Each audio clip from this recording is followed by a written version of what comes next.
Hey team, how are we going? It's Kaz here from In the Trenches with Kaz, and we're going to start this video tonight with Infantry toothpaste. I'll explain that later. If you don't like Coke, you're going to like it more once you've gone without everything, for months at a time. Bam. Cold, hot, Coke. Fantastic. Either way.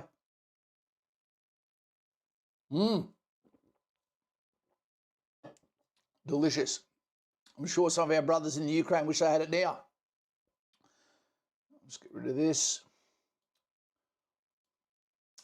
So we got Simon Powell here. Hola, ¿cómo estás, amigos? He's got to say, hope we're all well. Welcome tonight. I know I didn't give you much warning, team. But here we are. We're here tonight to talk about the Ukraine.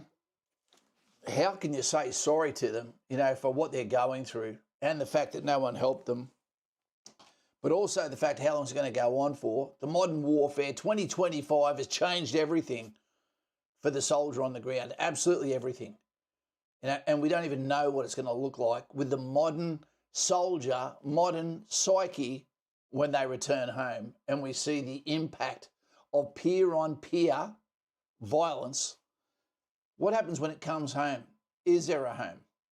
Is there anything to come back to? How do you show an appreciation for these gallant fighters of the Ukraine? Now, I'm not saying look at this from a political point of view. I'm saying look at this from a freedom fighter's point of view. Not only were they called up, not only were they press ganged up, they weren't allowed to leave. They didn't have a choice, So we're going to be talking about tonight how the battlefield has changed, how it's modernised. What does it mean to you if you're serving? And is there some new fears? Is it worse? I look forward to seeing your comments and have a look on the poll. What do you reckon about our the poll we've got on at the moment? Let me clarify with that. Okay. What did we say about the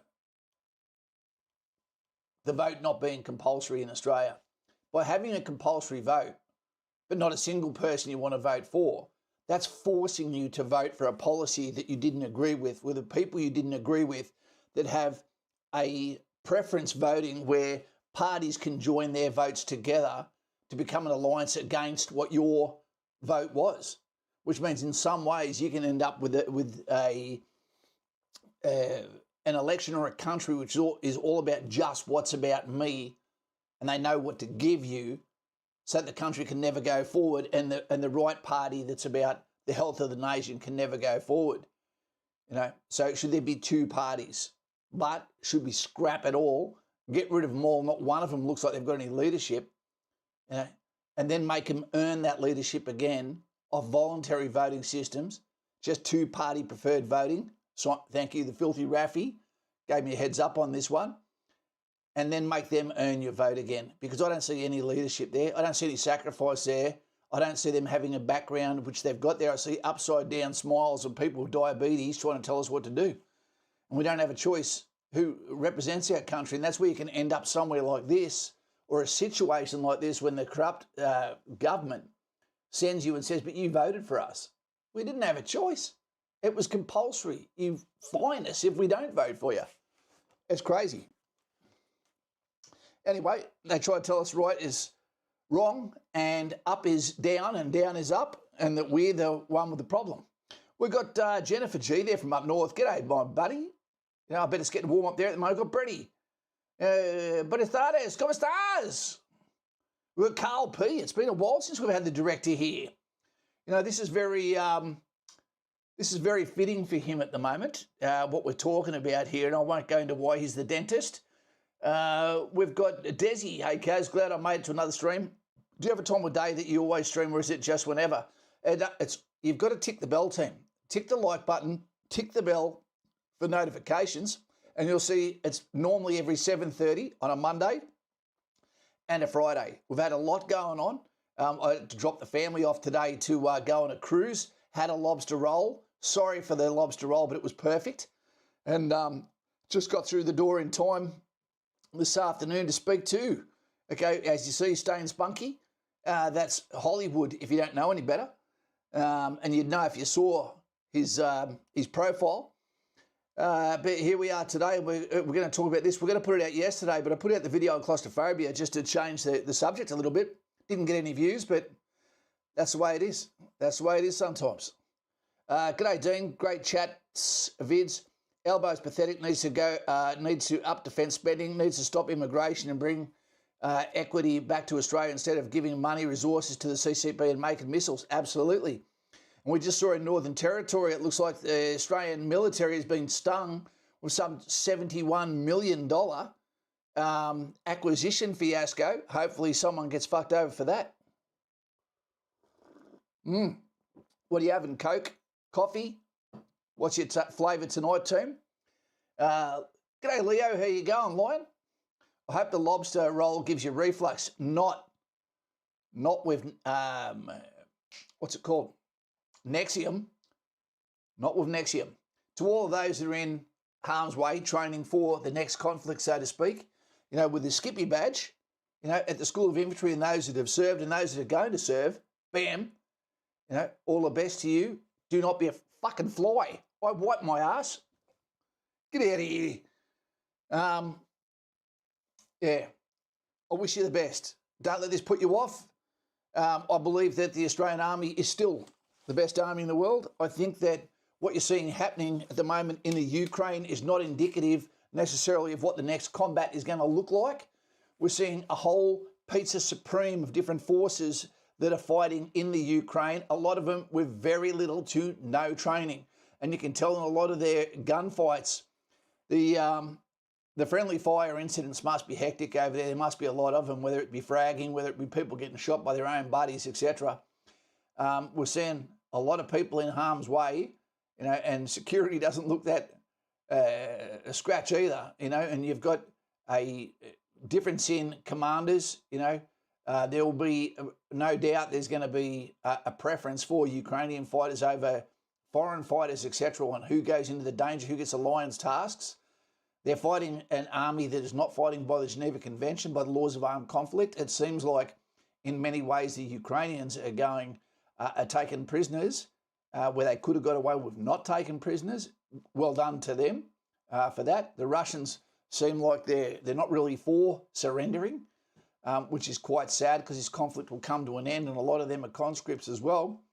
I don't look at the soldier, I look at the individual deeds of a soldier. No, but I see the tragedy of warfare playing out in the Ukraine, and I feel like those poor buggers were offered a little bit of bullshit by Lindsey Graham, the wolf in sheep's clothing from the USA, before this kicked off, that there'd be support for the Ukraine when it did happen.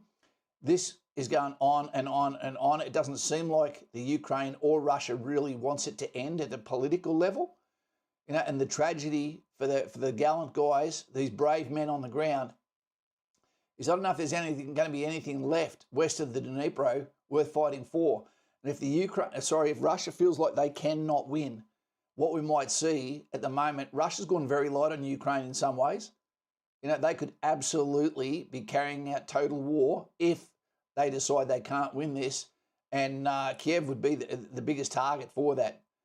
If you need more of a breakdown, Willie OAM, Aussie Infantry 343, his channel, Willie OAM, he does a breakdown every couple of days, and he does a fantastic job. He goes right into it. He takes the flak. He takes a lot of hits, you know, but he brings the facts. Tonight, we're actually going to be covering off on the Civ Div channel. Now, the guy's been going since 2011. He was a former US Marine, I believe, in his bio, and he was a ground fighter here in the Ukraine. I think he's hung his spurs up now. And this is some of the observations he did. I had a sneak peek of some of this, and it looked fairly interesting. Probably bias as well, you know, considering his mates are still fighting there, etc. One of his good mates, apparently, is Skippy, one of the Australian guys that's over there fighting at the moment. And I believe Skippy's been wounded a few times as well. But he is calm as a cucumber, that fella. Well, we're going to have a look at what he's got to say. Then we're going to get into this straight away. And we're going to extrapolate the information as it comes up. Hey, you didn't have to do that, Hollywood. This is how you find out who's hiding in the in the comment section. Look, all of a sudden, bam, their names are up. Leo, looking forward to this stream. It's very relevant to me in the sense I am Ukrainian. Mate, all the best to you and your lovely country, and I'm sorry that you've been sold down the river in many ways. Lest we forget now, Diggers fought for Save Aussie Vote, One Nation and People First Party. One of the hard things there, Scooter, is we've got so many parties that represent, the silent majority, of Australians, but because they're competing against each other, infighting, it's making it hard. I vote for One Nation these days. Pauline Hanson just spoke to Donald Trump. That's a pretty good sign. A very good sign. Can we just get a crack in the land of the single mum, the hugs out there to Hollywood, especially considering he actually lives down there? Oops.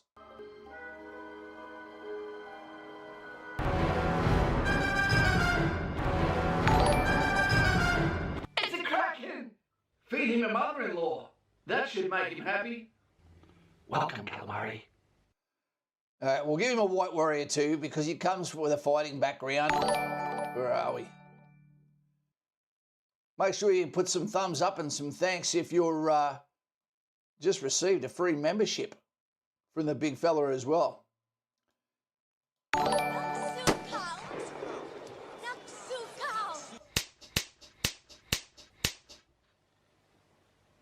I accept. There you go, Hollywood. Thank you very much, sir. Thank you very much, and a great chat we had today. We can have another talk tomorrow if you wish. Simon Powell says he can't support a fish and chip shop owner. I believe that Pauline Hanson's one of the, probably one of the most genuine people in Australian politics and always has been. Lives with a heart, emotional. That's what we need to see, real people. And Simon, I know you love fish and chips, mate, so you're lying to me there. How times have changed. They absolutely have, Lloydie. They've absolutely changed.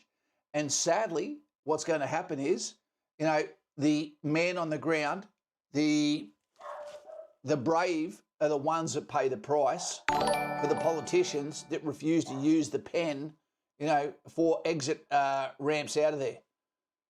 I can hear Achilles downstairs going crazy doing his job. Good job, son. Simon Powell says, thanks to Staney. Thank you very much, mate. Leo says, thank you, Kaz. I'm currently on a visa in Australia. It's a lovely country. I'm trying to get permanent residency, though. Yep. One of the best things you can do is sign up for the Australian Army. That should give you a quick heads up. That should get you in. Let's have a look at this, and we'll have a look at the breakdown. Let's go. Make sure you hit the like, team.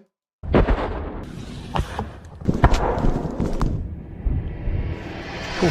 The battlefield didn't just get more lethal in 2025, it got more complicated, more fragile, and more lonely. Logistics are brittle, medevac is dangerous, the front line is not a solid line anymore, there's plenty of holes in it. And it's mostly small teams that are doing the work that used to be squads and platoons. Okay. One of the things he's talking about there is the decentralised command system that's happening within the Ukraine. And one of the sad things about that is I don't think their leadership is very good at all in the Ukraine, I think there's acts of heroism, and there is a tenacity of the fighters on the ground, but I don't think they're being led very well, by commanders. Same deal with the Russia. They're a centralised command system, which means they've always got to be, waiting over the radio. What do we do next when an emergency happens? You haven't got time for that. You need training. You need veteran commanders on the ground with real leadership, that can say this is what's happening now. But at the same time, that's very difficult because when you've got a complicated system like is happening with the Ukraine, where you've got people that are foreign fighters, people that are native fighters, some people know the ground, some people don't know the ground. There's different languages, there's different levels of training and no training, different levels of weapon systems capabilities, asymmetric load lists, and capabilities. Right? But then you've also got people's fatigue. Are they willing to go forward now or are they not? Small teams, unstructured, it's hard to make a plan against them because you don't know what you're going to run into. But at the same time, it's hard to win when you don't have a real plan. What ends up happening is performance-based punishment on the units that at getting the best results, and then they get attrited, worn out, hard to replace. And once that's done and they get targeted, their centre of gravity can disappear. And then what ultimately ends up happening is you can end up losing in the long run. Ukraine somewhat reminds me from what I've seen of World War I. Technology has moved faster than tactics, maybe. Absolutely. And does Australia move with the speed of countering this? Is this going to be something that is unique warfare just because we have the perfect storm of asymmetric warfare happening on both sides? With little rules of armed conflict, etc. What's going to happen next, and what's going to happen when they get home? That's why I wrote "sorry, lads" on the thumbnail, because I don't know how you can say sorry to people that have given so much. Are they going to get a Remembrance Day equivalent and a and an Anzac Day equivalent 2 days a year? Or are you going to give them houses? Are you going to give them jobs? Are you going to give them support? Are you going to give them pensions? Do they have enough money? Do they have enough to do this? Okay, let's go. Technology helps, but also makes movement visible and expensive. So let's talk about what has changed in 2025 for infantry, and mostly the difficulties of being an infantryman at this point. Constant counter-drone posture. Soldiers can't just sit in a trench anymore. They need to keep their heads on a swivel for drones overhead. They have to carry shotguns with them now. They have to put camouflage netting over all their bunkers and even on top of themselves sometimes. Use smoke grenades, even decoys, all of which adds weight and mental load. There's a lot that's going on in the infantry's mind. The stress is real. The buzzing of a drone is now the modern incoming whistle. So what you've got there is the indirect fire, which is taking most of the casualties. The actual casualty breakdown of people losing their lives to actual rifle fire from combatant on combatant is way down. And now it's indirect fires, which is smarter than it's ever been with smart munitions. Plus, you've got the drones that are being used instead of indirect fire in many ways to do precision attacks. But if you can't identify friend and foe drones, then either one is going to activate you, okay? We've also got thermal imagery, one of the most scary things you can possibly go up against, which no matter what training you have done, if you have an enemy with that capability and you do not, he can see you like it's daytime, easier in many ways. And if you get disrupted, if you get initiated, anyone with no skill with that weapon system will win the gunfight. Believe me. There's no way to get away from it. And they can use your own doctrine. They can use your own contact immediate actions against you. To the more professional you are, in some ways, the more dangerous you are. The more danger you are. Weights. When we're carrying body armor, now we've got weapon systems that can defeat the body armor, so you're slowed down like a turtle. Fuck off, fly. You're slowed down by your body armor, but at the same time, that's there to protect you while we have weapon systems that now can defeat that body armor. So do we go back to not wearing the body armor and being able to keep a lower profile, accepting the fact that now when you get hit, it's back to what it used to be like? When does a Casevac come if you can't actually have air medevac? Because it's a 360-degree battlefield now, four-dimensional war that's occurring. Is anyone coming when you get hit? How does that psychologically take control of you? Are you going to be brave when you know that ultimately no one's coming to get you, to save you if you fall? What if there's no hint at the end of the conflict? This is not coming to an end. You see that the politics that countries are saying straight out, we're not going to help you. And we're hearing your own leadership saying, we'll never give up. You're going, well, that's easy for you in your Fossey skivvy, your best and less winter wear, catalogue 1986. But what about me? When am I coming off the line? You're actually starting to replace me with younger people now, or putting younger people in. You're running out of foreign fighters now that they don't have a hope of this conflict ending. What's going to happen? Is this just a numbers game and eventually I'm going to fall? Let's keep going. Camouflage is never enough. Thermal imagers and IR drones mean that even at night or under foliage, you are often visible. So infantry have to carry thermal blankets with them, heat masking ponchos, or dig deeper and deeper holes, or make very, very quick movements and then just stay in a hole for the next couple hours until, the drones lose attention. For that. Digging and camo upkeep is now a daily grind, not a one-time chore that it used to be. Weight creep. In World War II, a rifleman carried about 40 to 50 pounds. In Ukraine, infantry often carries 70 to 100 pounds. Okay, 50 to 100 pounds, that's less than 50 kilos, team. I don't think he's just talking about marching order there. He's talking about in combat patrol. He's talking about your 14 kilos plus of your protection ensemble, helmet, body armour, etc. But also your webbing, your ammunition, your water, your night vision equipment. You notice now with a standard police officer, the fitness level is way down, the gear is way up, the threat is far less, yet still they look like they're ready for war. They're ready for everything. They're taking the kitchen sink. If you're going to send someone on a holiday, give them a smaller bag than they need. They're going to fill it no matter what what size it is. You're not going to be ready for everything. Eventually, your posture needs to be low. It needs to be fast, no drag. Weapons, ammunition, and protection or capability, night vision. That's it. The more you carry. Guys, when we were actually, even in East Timor in 1999 and 2000, we were carrying weights in excess of 220 pounds, which is 100 kilos. 100 kilos, and that was 25 years ago. The weight, this is real what they're talking about, this weight creep. So if you're not fit, if you're not robust, and remember this, you've got to be able to carry someone else out of that battlefield. What's going to happen is you've also got to take their equipment out. You don't get to just leave that. Someone else has got to double up and now carry double to get out of there. This is why we always say about females in infantry, it's not a fit. And the people that say it is a fit never came from infantry. Believe me, you've got to be able to carry the weapon. You've got to be able to use it effectively under fatigue, under arduous conditions, season weather or terrain. These guys, they've got to be able to go from sleeping to sprinting in seconds. Mr. Dino, at what point with the new technology advance do infantry and combat roles become more redundant? No, they don't. They become more important because the only people that can be like little rats in the rubble is actually the infantry. So the more this happens, the more important infantry are. And a testament to that, if you were to say, would I rather be infantry or cavalry or armoured corps on the battlefield, just remember the javelin destroys all modern armour, weapon system, armoured vehicles, all of them.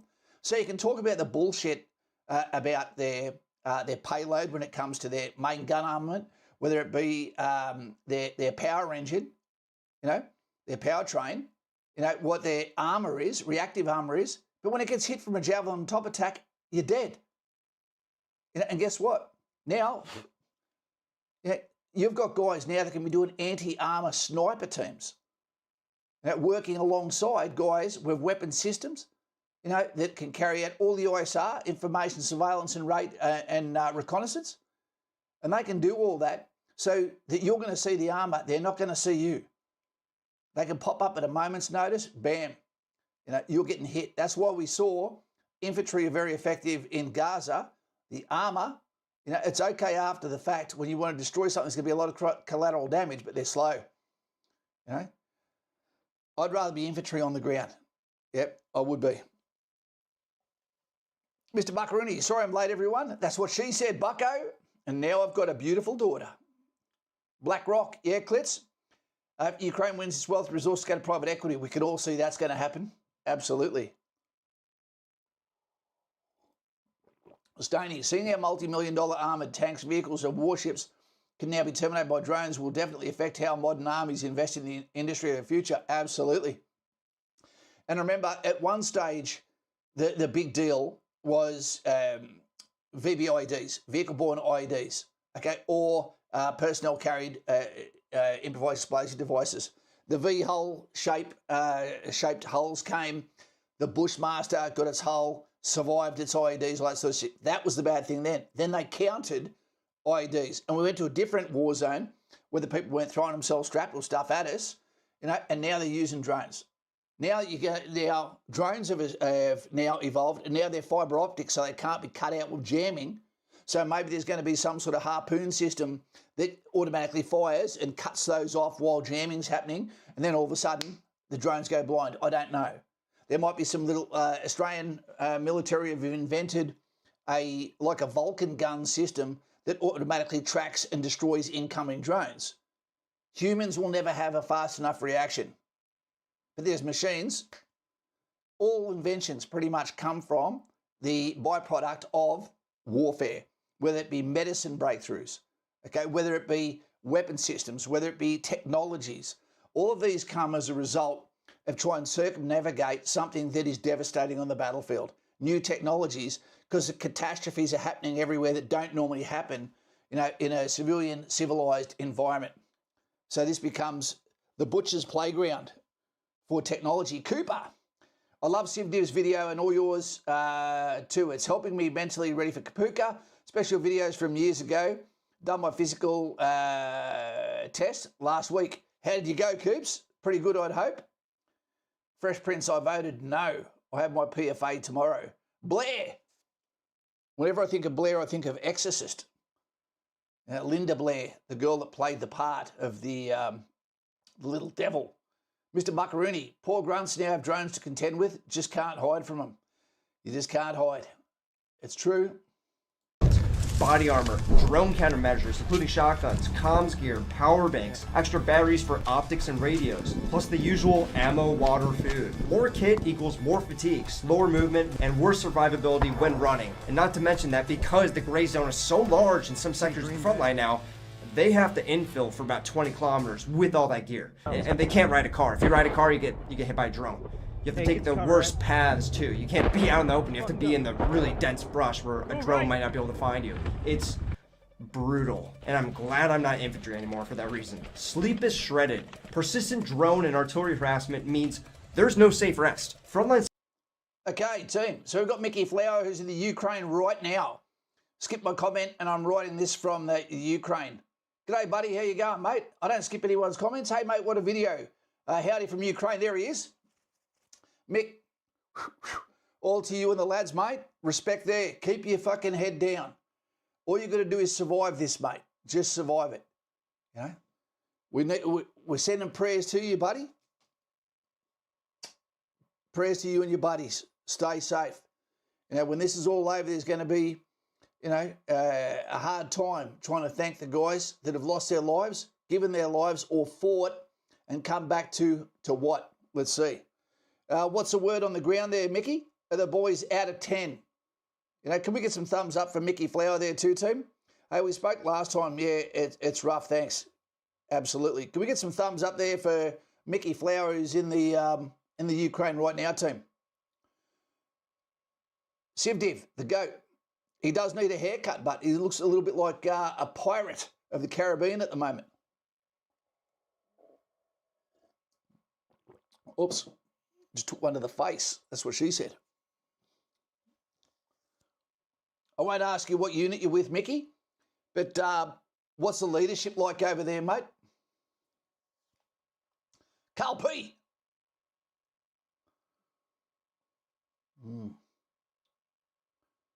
We're very lucky to have you here, buddy.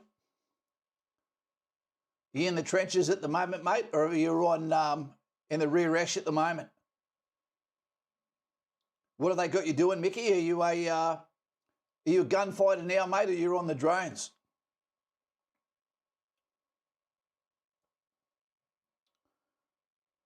Jonathan, Cooper, you really shouldn't be approaching Kapuka as something you need to mentally prepare for. Just be fit and think to yourself, woohoo, I get to be a soldier. No unnecessary pressure. Absolutely. You can ask, it isn't OPSEC. I'm in the 5th Squadron. I'm a saw gunner. There you go. There you go, guys. That's a 5.56 light machine gun.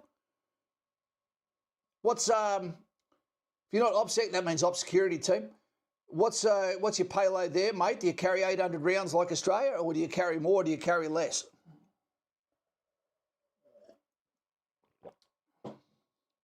No drones, infantry assault. Shit, mate.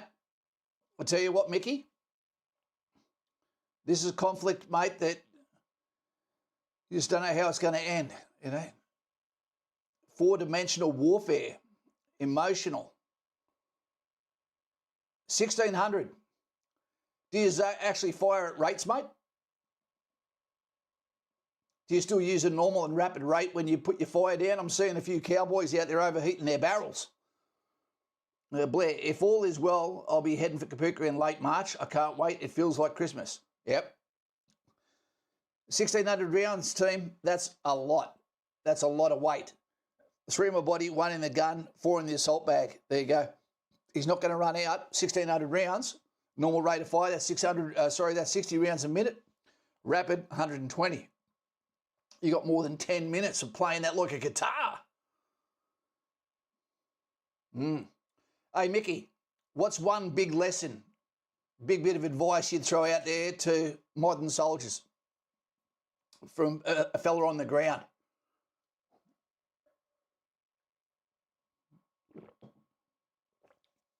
And what do your lads miss the most? Is there any rumours on the ground when this is going to come to an end? Are you in the dark as much as us? If you've got any kids or is any family out there you want to do a call out to, their young brother. Soldiers often sleep in 20 to 40 minute micro naps, but never deep sleep. And okay, that could make sense if it's a couple day operation, but they're going to be stuck out there for a while. A lot of times, once they get so deep into the gray zone or so deep into That is terrifying.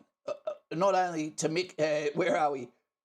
Is Stoney there? This looks like South Australia, where we're looking now. But when you go into a clean environment like that, and you're the first mover, and there's people that are actually waiting on the ground, one of the scariest things is you watch some of the combat footage, and you'll come across one dude, just one guy by himself, with some sort of suicide mission, who opens up on a whole patrol. You don't know what you're in for. I saw one guy a few days ago firing outside a shed, while he was completely surrounded by combatants, and he still initiated contact on a Ukraine Azov battalion patrol. You go, what were you thinking? You had nowhere to run, nowhere to hide. He ultimately got a couple of gunshot wounds, and they let him live. They gave him first aid, and they took him out of there. But they even said, what were you thinking? You were demanding we kill you, but we're not. They gave him aid, and they took him away. Stoney, it really does look like South Australia. Mr. Buccaroony says, Mick, are any of the boys using shotguns for drone defence? Yeah, they talk about it on here, Bucko, but I still don't reckon you're going to be fast enough when it occurs. We've seen a couple of lucky hits people got on there, but home of the single mums. Leo, Mickey Flower, thank you for fighting for my country. There you go, Leo, the lion. the front line, there's no way for them to actually exfil until a week or two afterwards, which means they are exposed to all of these different threats and sounds that you just can't fall asleep when there's a drone buzzing around you. But it's so frequent, and yeah, that's a big one that's taking a toll on a lot of my friends that are in infantry units right now. Chronic fatigue is going to lower reaction time and morale, and after weeks it feels like you're fighting while drunk. It's not good. We all know complacency kills, but it was a lot easier to get away with it back in the day. You have eyes in the skies now staring and zooming in on you for any hiccup in protocol. Turn on a flashlight, don't turn off location services on your phone, don't have a Faraday bag, don't turn off Face ID, smoke outside, take a piss outside, shit outside. All of this stuff, you have to stop, or else you will be met with lethal means. It's so difficult to be infantry now. You got a bomb strapped to it? Mines everywhere, minefields, both laid and drone drop, that's the big one. Infantry patrols spend as much time not stepping wrong as they do moving forward. They have to look at the sky, they have to look in front of them, their sectors, what is their job? Their job is usually right in front of them. In Australia, how many just-in-case weapon systems do you want? Now, I understand one of the videos I watched, and I really enjoyed it, was the breakdown on why you don't travel just on your mate's shoulder in a stack when you're in a trench environment, because if a grenade comes around that bootleg, you need to have room to be able to get the fuck out of there, and you don't have time within that 3 to 5 seconds before detonation to say to your mate, back out, it's a grenade. Because guess what? Bruno Mars, he'll catch a grenade for you, but that's not your job. It's illegal. You're not allowed to catch a grenade. No such thing as illegal there. But when I look at this, I've been in areas that are extremely heavily mined before in Central Africa, Rwanda, and you shit yourself. every time you're off a road, every time you're going somewhere new, you're scared shitless. Is this going to be the time that I look like the person I was looking at yesterday with a catastrophic leg amputation by a blast? You know, I look at this here. Look at that foxhole that he's about to go down into. You think, is this a trap? If you see something that looks like a souvenir, is that a trap? Am I going to be blown to pieces, wounded, horribly maimed, and then be just given a Panadol while they're waiting for someone to turn up to save me?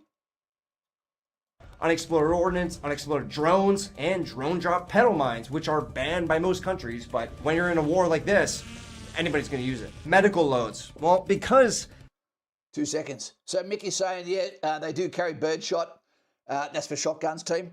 We carry jammers, but they don't last long, and they also don't work at all, you know, against drones that actually using fibre optic, you know? Right. Very battery intensive.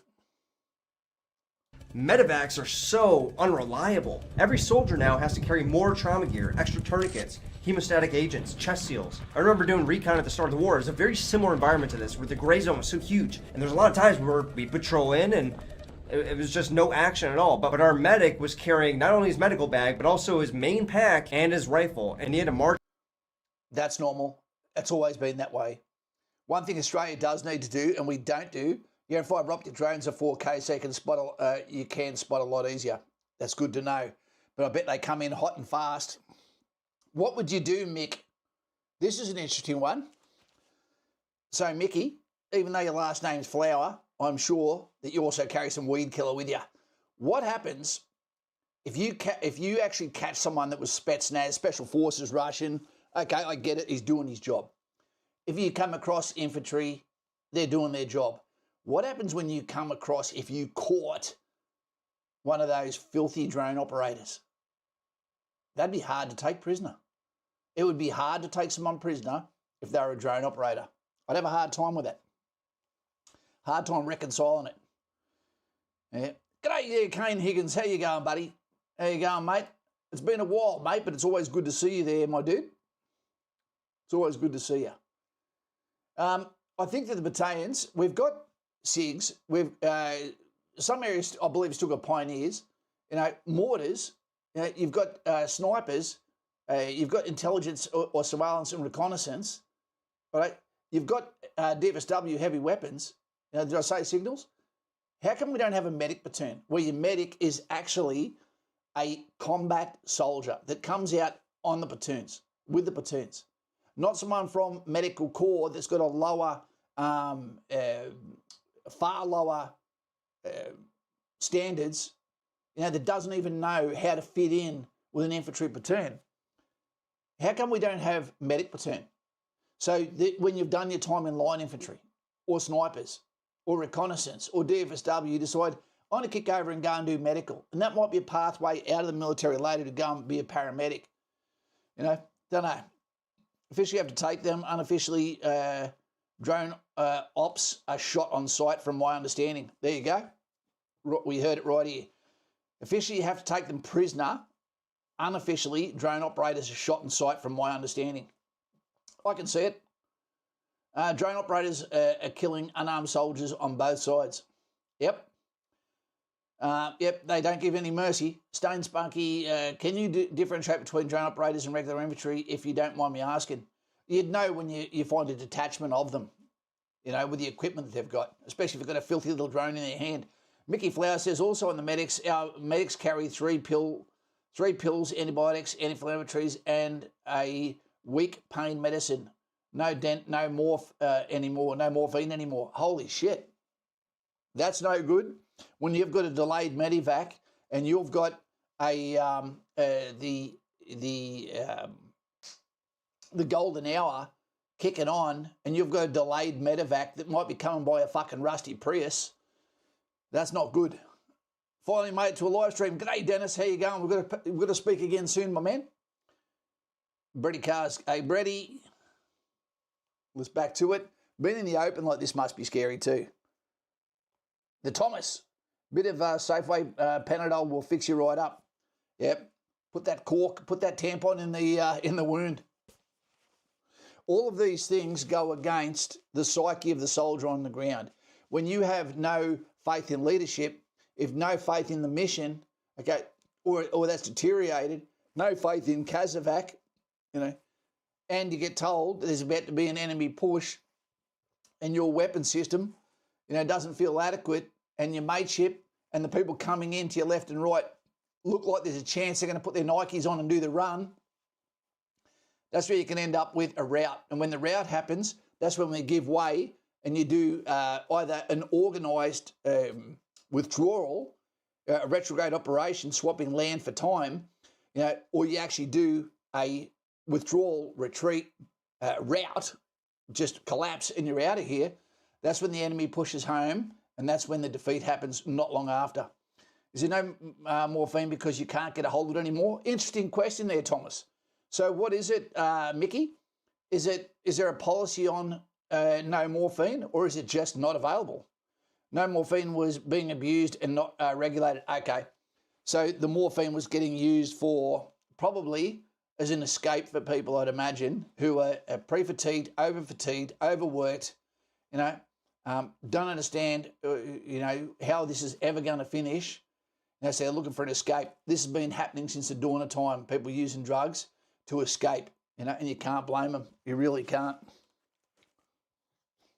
March with us. He was like 50 years old. This is not an easy task, but we get it done because we have to. But it's only gotten worse because the gray zone is once again opened up and we didn't have FPVs in 2022. Shorter rotations, longer exposure. Units can't mass and rotate out as easily. It's too visible, so small groups have to sit in exposed positions deep within the front line for longer, without the relief cycles older armies relied on. If you're told you're going on a 5-day rotation, anybody in Ukraine will tell you, you never know how many days it's actually going to be. The front line changes like that, and you're locked down. If you're not able to walk back because you have a casualty, well, you have to wait for an exfil vehicle. And if that exfil vehicle gets hit, or if there's a drone, it's not worth it for that vehicle to get destroyed with the driver than to get you home so you can rest. It is always better to wait, so you can find yourself out there for a month or two. There's no true rear area. Precision strikes and long-range drones means that you're never really out of the fight. Even 20 kilometers back, you're under the threat of Shaheeds, Lancets, or guided missiles. Not to mention that 40-kilometer strands of fiber optics for FPV drones that have a kilo warhead that are meant for infantry and meant for small vehicles, they're common. They're common. Even 20... Imagine all of this, all of these dangers, and Mickey, you'd be able to tell us about this. This is the unsaid story of the combatant on the front line. How many of these guys actually don't have any correspondence with their family? And they're wondering what the fuck is going on? Is she with a dude in Poland now? Is she with someone from Germany? Where are my kids? What am I going back to? It's a scary feeling. Morphine is a scheduled and controlled drug on Civvy Street. Only registered health workers, paramedics, nurses, doctors can draw from stock, and administer and dispose. Would be interesting if... no, finish sentence there. Yeah, basically, on the battlefield, you're not going to have medics. You're not going to have dedicated medics a lot of the time. So you have to be trusted. What's the greater evil? The people are using the drug on themselves as an escape. If no one else is going to come in there and do it for them, sometimes, I don't know how you'd measure that one.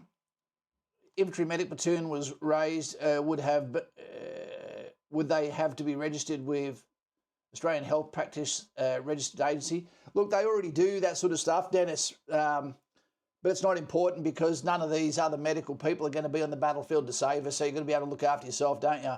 We have the combat first aiders course that allows them to be administer controlled drugs, giving sets, all that sort of stuff to help within the golden hour. But I believe every soldier should be given 2 vials of at least, up to a lethal dose of morphine, and that should be checked by the platoon sergeant, just like they do with our other drugs like doxycyclines, malaria, preventatives, all that sort of stuff that we have to use. And if they find that you're missing one, then there should be disciplinary action. Is there a heavy threat from air to ground attacks? Yeah. So the operational battle space, is there a dominance of Russian aircraft in that battle space. Lots of open ground in this footage with no solid cover. Yeah, that's the whole thing, Brady. It's a 3-block war here. You could be in rural, okay, then you could be in an area which is completely safe, and then you could be in an area which is like Stalingrad, all in the same hour. It's incredible. 20, 30 kilometers back, you'll see netting across most of the MSRs. Unit cohesion fractures faster. When one guy is killed or wounded in a 4-man patrol, that is 25% of your fighting strength gone. Small team operations that both the Russians and Ukrainians are using right now, they magnify losses. Maps versus reality. The front line on paper is not what soldiers experience. They walk into Russian patrols kilometers behind where the map says that the front is. The maps don't even look like anything you're going to encounter out there. All the buildings are smashed. All the tree lines are burned up. The maps really don't do justice. And plus, a lot of the footage, even if it's like real time, the day before, is from a drone. That's not the perspective you're going to have on the ground. How much different does this look from the sky versus on the ground? Very different. Digging is survival, not optional. Trenches and dugouts must be constantly deepened, camouflaged, and rebuilt after strikes. This manual labor eats up hours every day, in addition to patrolling and resupply. And if you're out there without a hole that you can hide in, with camouflage on top, or even cover on top, I mean, you're not going to be able to survive. You're not going to be able to survive the night. You have to have a place to be underground because there's so much stuff that's flying through the air. Not only drones, but shrapnel. Equipment fragility. Great question there. And this also comes to the cost of losing a Russian fighter jet. A lot of Russian jets, but you have to understand why waste a jet to kill a team when you can just send an $800 drone. This has been going on since the dawn of time. The jet is at least normally a brigade asset. They're not going to use it to attack a section of infantry. When you actually call for an asset to destroy something, then normally it has to be because you're talking on a gunfire's net to a higher level and you've been having those tools added to your capability and mitigating risks in front of you. So again, the drone is at this stage the current lion of the battlefield, just like the 84 was in Afghanistan. Cole says, you're a great man standing for something bigger than yourself. Thanks from the channel and from Australia, mate. Salute out to you there, Mickey. Have you got any best friends on the ground that we can do a call out to? Someone you'd trust with your back there, Mick. And are you coming back to Australia there, Cobber? You're going to come home. Is there going to be anything from ASIO, etc.? You're going to get your ass kicked when it's time to come home by the government? Are they going to treat you like a foreign fighter? What's going to happen there?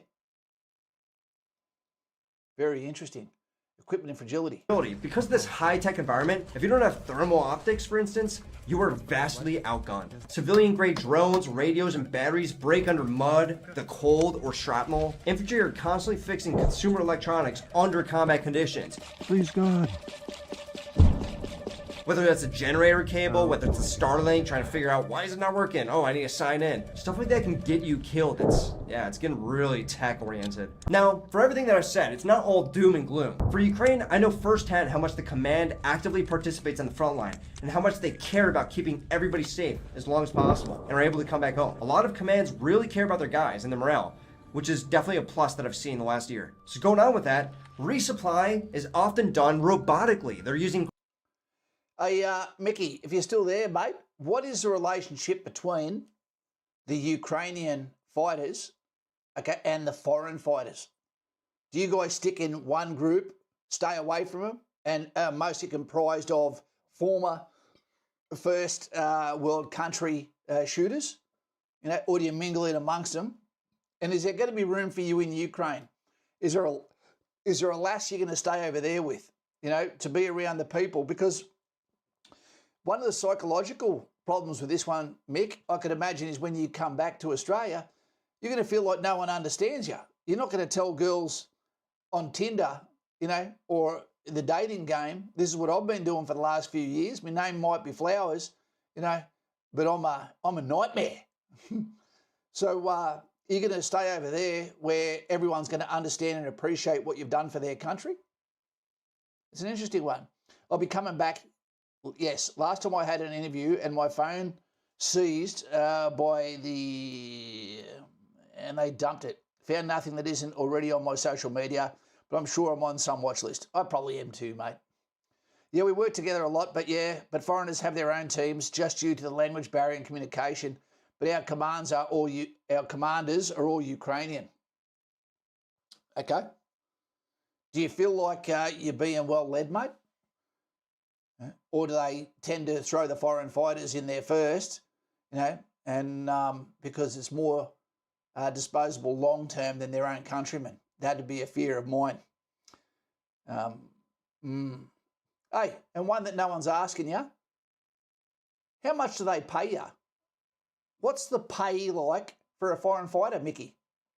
Yeah, I found a bird over here that I'm with, married now. Mickey! From the fry pan into the fire. He's got married over there. That's more dangerous than a landmine in a bloody trench. Good on you, mate. Good on you, Mick. He's married. All the best to her, mate. Make sure you prioritise. You've done your bit. Get back with her. Go and have some warm nights there, son. Interesting. All right. Ground drones to go and deliver the stuff that they would need on the front line, whether it's food, water, ammunition, FPVs, or even as medevac. So there's a way to get these people out without exposing a driver in a pickup truck, which is oftentimes going to be killed or tarred. Tim. We've heard enough at the moment, of CivDiv. But I just want to show you a little bit of what he's talking about here. I've had to turn the music down on this one, but this is crazy. This is some crazy shit here. Let's go.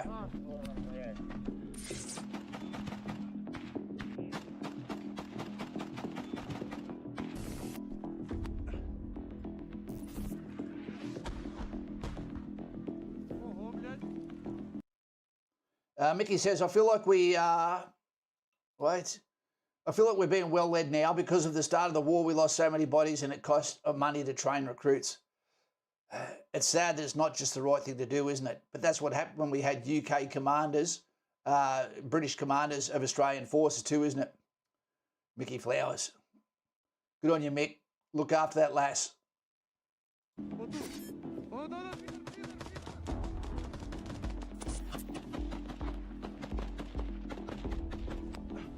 You don't want to get caught in the open with an empty mag, team. Look at that. That's what I'm talking about, friendly fire. That guy just jigs to the right. 2023.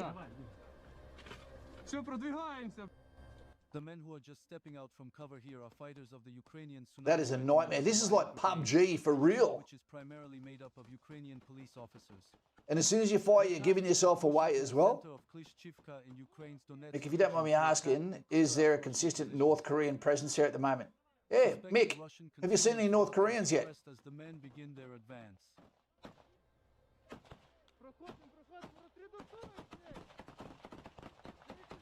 Giving verbal commands is also a scary one too, where you can give away your position and who the commanders are. Mickey says, okay, pay for foreigners. Mission pay 3,000 UAH a day. Base rate for GUR is 40K a month with bonus 30K. So total you can make in Australia a month is 5,500. Ooh, okay. Team, how much do you get paid a month? Look what Mick does for his money. Maybe appreciate it when you go to work tomorrow. I've seen North Koreans. I haven't fought them. They are in the north. I've only been in southeast. There we go. Thomas says they're the prime meat grinder troops, probably. This is where grenades come in handy.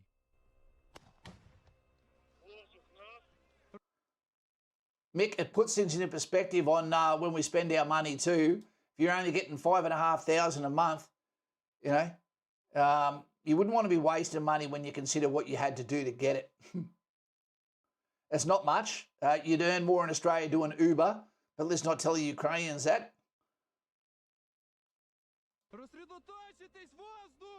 The assault is temporarily disrupted as drones suddenly appear overhead.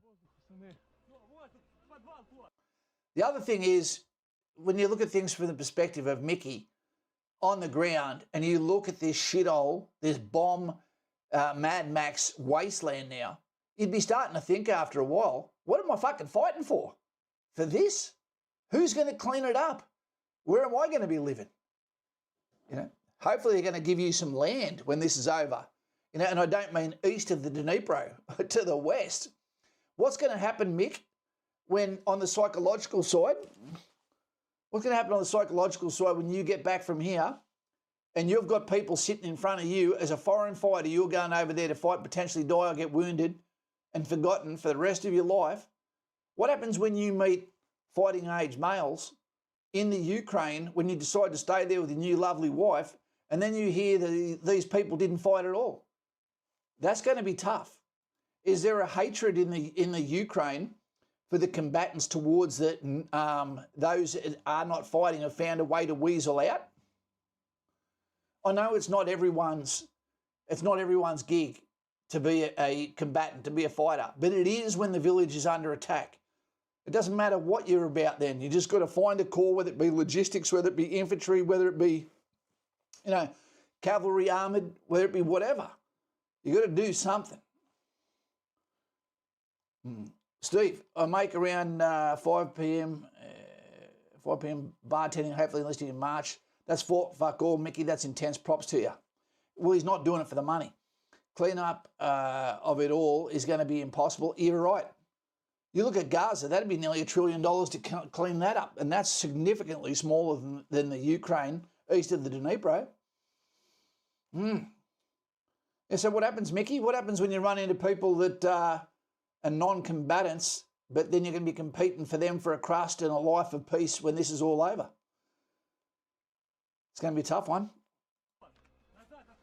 Now the men must move quickly and take cover. Fortunately, a small open but What about souvenirs, Mick? You know? Do you look like you're packed like a woman on a trip? You know, have you got a little boxes of all of your souvenirs you keep taking? The drones seemed to have little effect, and the men jumped right Look at that. into the fight. Imagine what your ass is like there. The Russian was suspected to be inside the building and was quickly engaged from close range through the window. One of the number one hiding spots on the zero line. All that secondary shrap if something lands there. We're sitting on an hour. While basements provide relatively good cover from drones and It artillery, is pretty rare. We've got someone like Mickey Flowers here, but so while he's here, I'll talk for a little bit longer out of respect to him because he might want somewhere to escape to as well. And this might be his little bit of Australia. To make life very difficult for the men inside. I wish Australia, we had basements like they do in the Ukraine and America.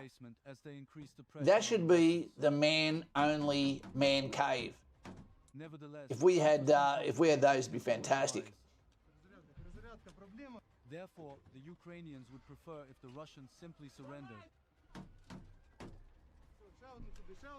Mickey says, look, honestly, I used to think they were cowards, but now it's not for me to say or for someone to come fight and die. I understand they should, but sending a boy to his death is not. It's not my place. That's a very mature response, Mick. I like that. A few patches, but no trophies, really. There you go. As they continue to advance, Appreciate your efforts, says Simon Powell, Filthy Raffy. Yeah, love the streams, mate. Well, we love your dedication and you're showing to us whether people have this or that opinion of the Ukrainian war. Man, it doesn't change the fact that you're not there for the money and you've been there long enough now that, men are narrowly missed by an artillery shell. you know, you're showing your true colours, that you stand on your convictions, mate. Yeah, I swear nobody has basements here. Since the fire is sporadic and not densely concentrated, the men decide to shift their position slightly to stay ahead of the Russian artillery, which will now have to readjust its aim in order to target the Ukrainians effectively again. While this close call definitely reminds us of the huge role that luck or chance can play on the battlefield, it also highlights once again the problems that occupied solid structures like houses can pose for infantry operating out in the open without tank or other heavy support. It can easily happen. Just that use we dogs, temporarily mate. Delay or even fix an advancing element out in the open. Mick, they use dogs for the detection over there at all? Fires, drones, or other enemy relief elements. Is it basically fallen down that now almost everyone is either infantry or indirect fires, and that's about it? Or is there still logistics? Is there a rough scaffolding of logistical cores, etc.? No one has basements here. You mean in Australia, Coops? Or Stoney says, my mum's Ukrainian Pilates instructor's son went and fought and died over there a year ago. Met him once. Really nice guy. Yep. There's a lot of luck involved, mate.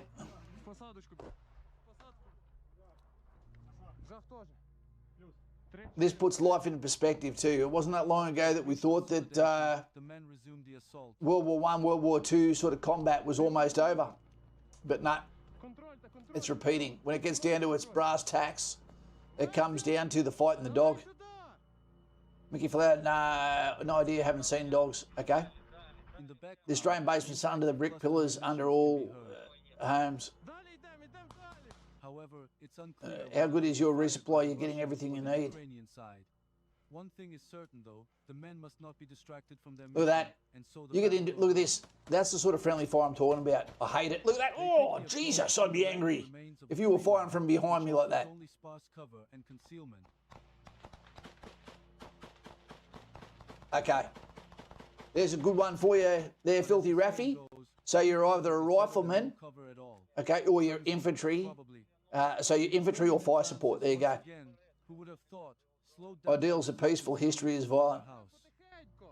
Yep, absolutely. This time, the men make use of a disposable shoulder-fired. The rocket 66, launcher. 74. There you go. You'll be using those in Australia too, team.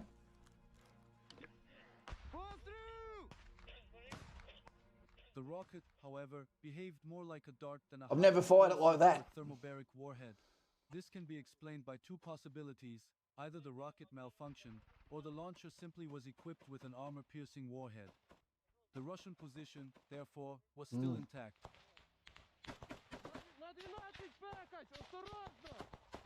On top of that, You've got forever to clear those buildings, team. Take your time. Or use surprise. Guys, I think we're just about done here. Let's wrap it up. You know, I don't know if you can hear me properly. But in summary for this, what we're seeing is the modern warfare, in some ways, has changed a lot. The weapon systems being used, drone warfare, you know. But at the same time, it's not that much different to Romans fighting the Gauls.